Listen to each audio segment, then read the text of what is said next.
Hello friend, मैं कुसुम राय। मैं अपने यूट्यूब चैनल पर आप सभी का स्वागत करती हूँ। दोस्तों, मैं एक बेटी विवाह गीत सुनाने जा रही हूँ। अगर आप लोग को अच्छा लगे तो लाइक सब्सक्राइब शेयर करना। ऊंची बखरिया का नीची दुआरिया हो, अरु झलमा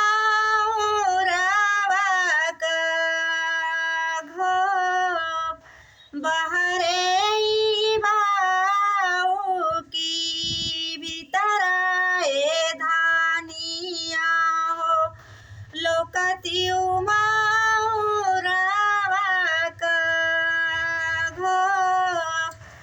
कैसे कालो किए प्रभु मऊरे का हो पावा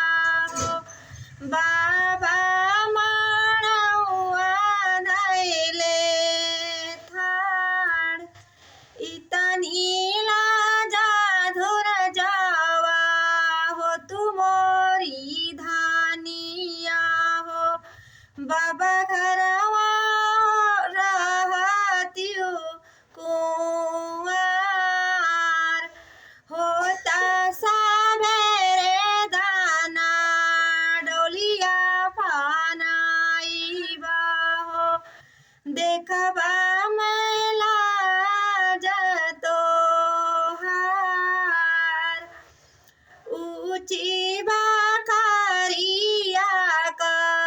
नीची दुआरिया हो, अरु झलमा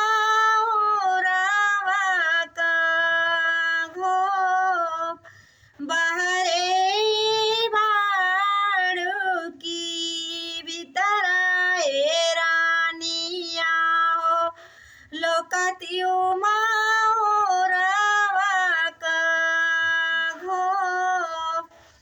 कैसे कालो किए प्रभु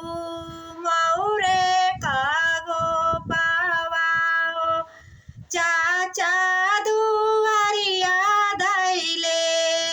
थाड़ इतनी लाजा धुर जावा हो, तुमोरी रानिया हो, चचा घरवा रहतियो कुंवार ऊंची बखरिया का नीची दुआरिया हो,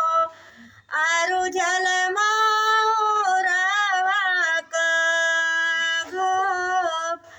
बहरे बाड़ू की भीतर धानिया हो, लोकती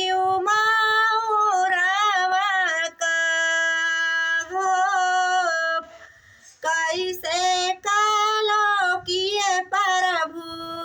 मऊरे का गो पावा हो, भैया आंगनवा धैले